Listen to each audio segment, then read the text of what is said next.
Hello hi welcome back to my channel. ನಾನು ನಿಮ್ಮ ಪ್ರೀತಿಯ ಶ್ವೇತಾ.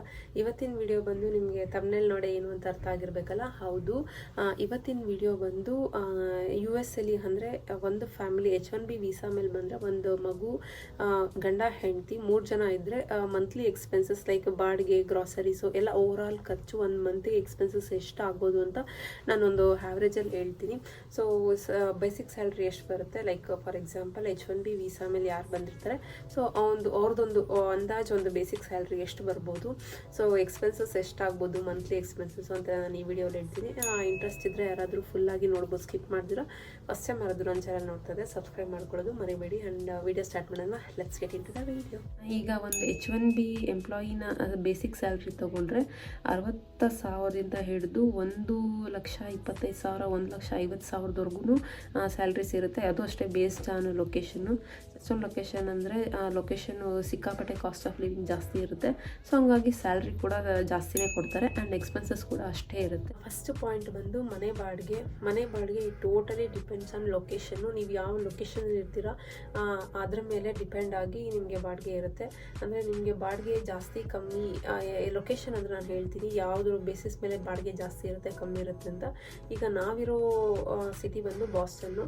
ನಮಗೆ ಹತ್ತಿರ ಇರೋವಂಥ ಲೈಕ್ ಸ್ಕೂಲ್ಸ್ ಏನಾದರೂ ಚೆನ್ನಾಗಿರೋ ಸ್ಕೂಲ್ಸ್ ಸ್ವಲ್ಪ ಹತ್ತಿರ ಇದ್ದರೆ, ಅಂದರೆ ಆಫೀಸು ಸುತ್ತಮುತ್ತ ಮನೆ ಏನಾದರೂ ಇದ್ದರೆ ಆಬ್ವಿಯಸ್ಲಿ ರೆಂಟ್ ಎಲ್ಲ ಜಾಸ್ತಿನೇ ಇರುತ್ತೆ. ಈಗ ಮಕ್ಕಳಿಗೆ ಸ್ಕೂಲ್ಸ್ ಆಗಿರ್ಬೋದು ಅಥವಾ ಆಫೀಸ್ ಏನಿದೆ ಅದೆಲ್ಲ ಸ್ವಲ್ಪ ಔಟ್ಸ್ಕಟ್ಸಲ್ಲಿ ಅಂದರೆ ಮನೆಗಿಂತ ಸ್ವಲ್ಪ ದೂರ ಇದ್ದರೆ ರೆಂಟ್ ಎಲ್ಲ ಆಗ ಕಮ್ಮಿ ಇರುತ್ತೆ. ಬಟ್ ಈ ಆಫೀಸ್ ರೇಂಜಲ್ಲಿರುವಂಥ ಮನೆಗಳು ಮತ್ತು ಈ ಸ್ಕೂಲ್ ಸುತ್ತಮುತ್ತ ಹತ್ರ ಇರೋ ಸ್ಕೂಲ್ ಚೆನ್ನಾಗಿರೋ ಸ್ಕೂಲ್ಸ್ ಏನಾದರೂ ನಮ್ಮ ಮನೆ ಹತ್ತಿರ ಸುತ್ತಮುತ್ತ ಇದ್ದರೆ ಆಬ್ವಿಯಸ್ಲಿ ಅವಾಗೆಲ್ಲ ರೆಂಟ್ಸ್ ಜಾಸ್ತಿ ಇರುತ್ತೆ.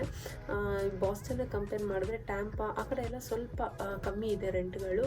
ಸೊ ಈಗ ಸ್ಟಾರ್ಟಿಂಗ್ ರೆಂಟ್ ಬಂದು ನಾನು ನಮ್ಮ ಬಾಸ್ಟನಲ್ಲಿ ಹೇಳ್ತೀನಿ 1,700 1 BHKನೇ 1,700ಇಂದ $2,400ವರೆಗೂ ಆಗುತ್ತೆ.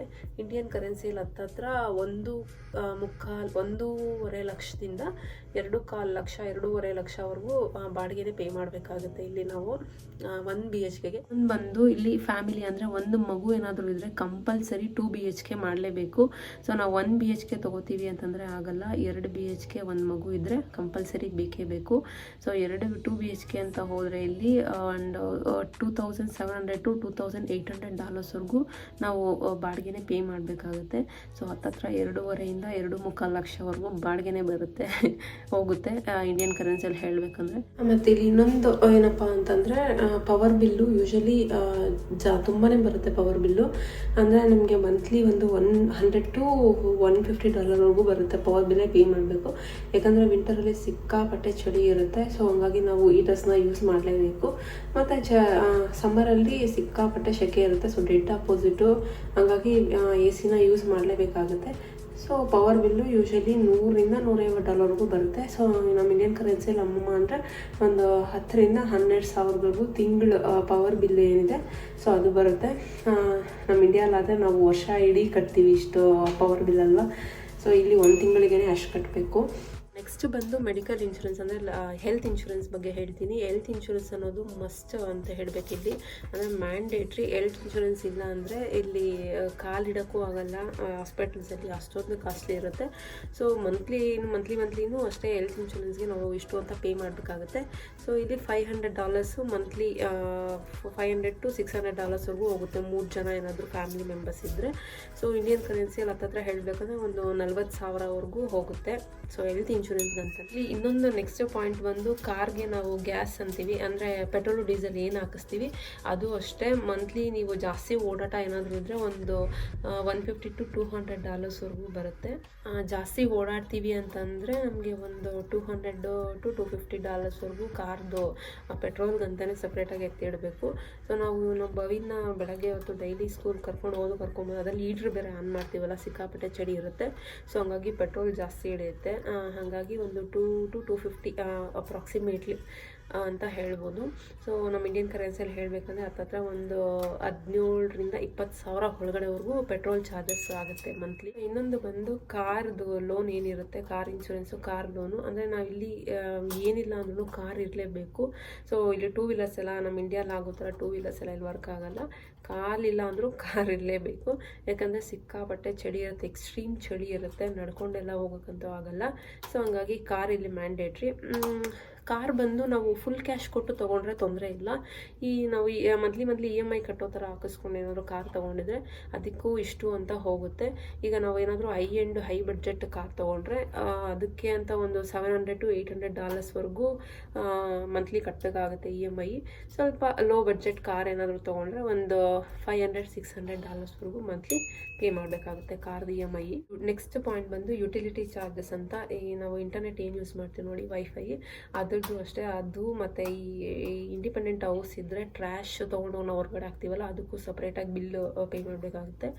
ಆಮೇಲೆ ವಾಟರ್ ಬಿಲ್ ಅದು ಅಷ್ಟೇ ಸಪ್ರೇಟಾಗಿ ಪೇ ಮಾಡಬೇಕಾಗುತ್ತೆ. ಈ ಅಪಾರ್ಟ್ಮೆಂಟ್ಸಲ್ಲಾದರೆ ಸೊ ಎಲ್ಲನೂ ಇನ್ಕ್ಲೂಡ್ ಆಗಿರುತ್ತೆ.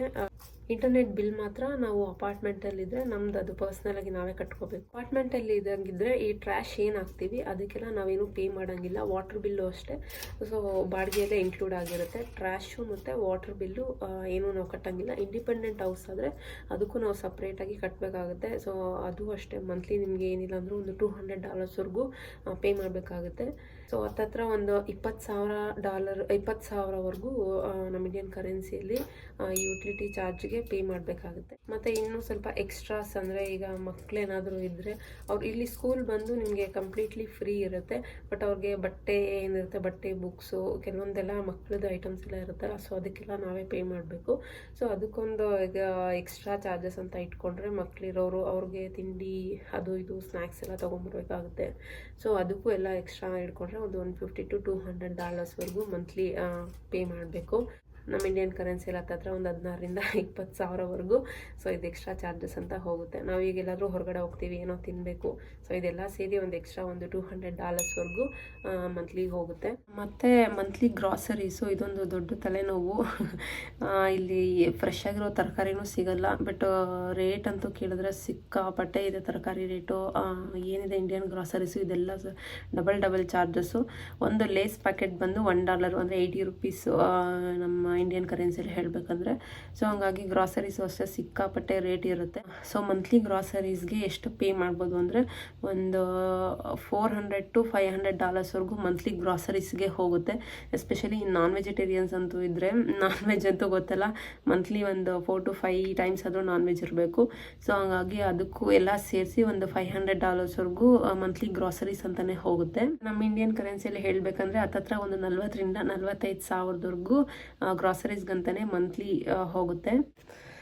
ಅಕಸ್ಮಾತ್ ಯಾರಾದರೂ ಸಿಂಗಲಾಗಿ ಬಂದು ಅಂದರೆ ಫ್ಯಾಮಿಲಿನ ಕರ್ಕೊಂಬರ್ದಿರ ಸಿಂಗಲಾಗಿ ಬಂದಿದ್ದರೆ ರೂಮ್ನೆಲ್ಲ ಶೇರ್ ಮಾಡಿಕೊಂಡು, ಅಂದರೆ ಈಗ ಒಂದು ಅಪಾರ್ಟ್ಮೆಂಟಲ್ಲಿ ಒಂದು 2 BHK ತೊಗೊಂಡ್ರೆ ಒಂದು ರೂಮಲ್ಲಿ ಒಬ್ರಿದ್ದು ಇನ್ನೊಂದು ರೂಮ್ನ ಶೇರ್ ಮಾಡ್ಕೋಬೋದು. ಸೊ ಆಗ ನಿಮಗೆ ಬಾಡಿಗೆನೂ ಅಷ್ಟೇ ರೆಂಟು ಸ್ಪ್ಲಿಟ್ ಆಗುತ್ತೆ, ಆವಾಗ ಸ್ವಲ್ಪ ಕಮ್ಮಿ ಆಗುತ್ತೆ. ಬಟ್ ಫ್ಯಾಮಿಲಿ ಇದ್ದರೆ ಹಾಗಾಗಲ್ಲ, ಒಂದು ಮನೆ ಬೇಕೇ ಬೇಕು. ಇಂಡಿಪೆಂಡೆಂಟ್ ಹೌಸ್ ಆದರೆ ಜಾಸ್ತಿ ಆಗುತ್ತೆ, ಬಟ್ ಅಪಾರ್ಟ್ಮೆಂಟ್ ಇದ್ದರೆ ಅಪಾರ್ಟ್ಮೆಂಟಲ್ಲೇ ಸ್ಟಾರ್ಟಿಂಗ್ ರೇಟ್ ನಮಗೆ $1,700 to $2,400 ಅಂದರೆ ಅದು ಅಷ್ಟೇ ಡಿಪೆಂಡ್ಸ್ ಆನ್ ಲೊಕ್ಯಾಲಿಟಿ. ಸೊ ಸಿಕ್ಕಾಪಟ್ಟೆ ಕಾಸ್ಟ್ಲಿ ಇರುತ್ತೆ ಇಲ್ಲಿ ಮನೆಗಳು. ಇನ್ನೊಂದು ಬಂದು ಇಲ್ಲಿ ಮಕ್ಕಳಿಗೆ ಫ್ರೀ ಎಜುಕೇಷನ್ನು, ಬಟ್ ಅದು ಅಷ್ಟೇ ನಮಗೆ ಲಾಟ್ರಿ ಪಿಕ್ ಥರ ಇರುತ್ತೆ. ಅಡ್ಮಿಷನ್ ಸಿಗೋ ಸ್ಕೂಲಲ್ಲಿ ಎಲ್ಲರಿಗೂ ಅಪ್ಲಿಕೇಶನ್ ಹಾಕಿದ ತಕ್ಷಣ ಸ್ಕೂಲಲ್ಲಿ ಸಿಗಲ್ಲ. ಸೊ ಅಕಸ್ಮಾತ್ ಸ್ಕೂಲಲ್ಲಿ ಏನಾದರೂ ಸೀಟ್ ಸಿಕ್ಕಿಲ್ಲ, ನಾವೇನಾದರೂ ಪ್ರೈವೇಟಲ್ಲಿ ಸ್ಕೂಲಿಗೆ ಸೇರಿಸ್ಬೇಕು ಅಂತಂದರೆ ಅದು ಅಷ್ಟೇ ಅಪ್ಪ ಸಿಕ್ಕಾಪಟ್ಟೆ ಕಾಸ್ಟ್ಲಿ. ವಾರದಲ್ಲಿ ಒಂದು 2 ದಿವಸ ಇಟ್ಕೋತಾರೆ. ವೀಕ್ಲಿ $250 ನಾವು ಪೇ ಮಾಡಬೇಕು. $250 ಅಂದರೆ ಹತ್ತತ್ರ ವಾರಕ್ಕೆ ಒಂದು 20,000 to 25,000 ಸ್ಕೂಲ್ಗೆ, ಪ್ರೈವೇಟ್ ಸ್ಕೂಲ್ಗೆ ಹಾಕಿದ್ರೆ ಅದಕ್ಕೂ ಇಷ್ಟು ಅಂತ ಪೇ ಮಾಡಬೇಕು. ಸೊ ಸಿಕ್ಕಾಪಟ್ಟೆ ಕಾಸ್ಟ್ಲಿ ಇರುತ್ತೆ. ಇದೆಲ್ಲ ಯಾರಾದರೂ ಫಸ್ಟ್ ಟೈಮ್ US ಬರೋರಾಗಿದ್ದರೆ ಇದೆಲ್ಲ ನೋಡಿಕೊಂಡು ಬನ್ನಿ. ಸೊ ಒಂದು ಐಡಿಯಾ ಇರುತ್ತೆ ಅಂತ ನಾನು ಇದೆಲ್ಲ ನಿಮಗೆ ಹೇಳ್ತಾ ಇದ್ದೀನಿ ಅಷ್ಟೇ. ಬಟ್ ಯಾರಿಗೂ ಭಯ ಅಂತ ತಿಳಿಸ್ತಾ ಇಲ್ಲ. ಬಟ್ ಆಬ್ವಿಯಸ್ಲಿ ಸೇವ್ ಕೂಡ ಮಾಡ್ಬೋದು, ಇಲ್ಲ ಅಂತ ಹೇಳ್ತಾ ಇಲ್ಲ. ನಮಗೆ ಎಷ್ಟು ಎಕ್ಸ್ಪೆನ್ಸಸ್ ಇರುತ್ತೆ, ಯಾವ್ದ್ಯಾವ್ದು ಎಷ್ಟೆಷ್ಟಾಗುತ್ತೆ ಅಂತ ಡೀಟೇಲಾಗಿ ಹಾಕಿದ್ದೀನಿ, ಒಂದ್ಸರಿ ನೋಡಿ. ಈ ವಿಡಿಯೋ ಏನಾದರೂ ಇಷ್ಟ ಆಗಿದ್ದರೆ ಲೈಕ್ ಮಾಡೋದನ್ನ ಮರಿಬೇಡಿ. ಆ್ಯಂಡ್ ಫಸ್ಟ್ ಟೈಮ್ ಯಾರಾದರೂ ನೋಡ್ತಾ ಇದ್ದರೆ ಸಬ್ಸ್ಕ್ರೈಬ್ ಮಾಡ್ಕೊಳ್ಳೋದು ಮರಿಬೇಡಿ. ಆ್ಯಂಡ್ ಒಂದು ಲೈಕ್ ಮಾಡಿ. ಲೈಕ್ ಮಾಡೋದ್ರಿಂದ ಬೇರೆಯವ್ರಿಗೂ ಆ ವಿಡಿಯೋ ಹೋಗುತ್ತೆ ಆ್ಯಂಡ್ ನೋಡ್ತಾರೆ ಕೂಡ. ಸೊ ಇಷ್ಟ ಆಗಿದೆ ಲೈಕ್ ಮಾಡಿ. Thank you so much for watching. Bye bye.